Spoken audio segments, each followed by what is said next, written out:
বেসরকারি হাসপাতালগুলোকে মোট বেডের 10% ডেঙ্গু রোগীদের জন্য ফ্রি রাখার নির্দেশনা দিয়েছেন স্বাস্থ্যমন্ত্রী সরদার সাখাওয়াত হোসেন। তিনি বলেন, ডেঙ্গু রোগীর চিকিৎসা সেবা সহজলভ্য করতে চিকিৎসকদের ফ্রি বেড ও ভাড়া নেওয়া যাবে না। রোগী শুধু ওষুধ ও খাবারের খরচ বহন করবেন। সচিবালয়ে ডেঙ্গু প্রতিরোধ নিয়ে স্বাস্থ্য খাতের বিভিন্ন অংশীজনদের নিয়ে আয়োজিত বৈঠকে এসব কথা বলেন স্বাস্থ্যমন্ত্রী। তিনি বলেন, ধনী দরিদ্র নির্বিশেষে সব ধরনের ডেঙ্গু রোগীর পরীক্ষা নিরীক্ষায় 80% ফি মওকুফের সিদ্ধান্ত নেওয়া হয়েছে। যাদের বাড়ির ছাদে বা গ্যারেজে পানি জমে লার্ভা সৃষ্টি হলে তাদের জরিমানা করা হবে। লার্ভা মারার জন্য বদ্ধ পানিতে ভারত থেকে আমদানি করা ট্যাবলেট ব্যবহারের নির্দেশনাও দেন স্বাস্থ্যমন্ত্রী। ডেঙ্গু সচেতনতায় আগামী শনিবার থেকে সারা দেশে 3 মাসব্যাপী সচেতনতামূলক কর্মসূচি চলবে বলেও জানান তিনি।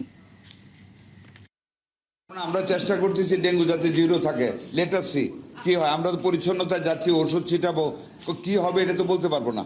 কি হয় যে আগামী শনিবার সকাল 10টায় আপনাদেরকে একটা আমন্ত্রণ জানাচ্ছি সাংবাদিক ভাইরা।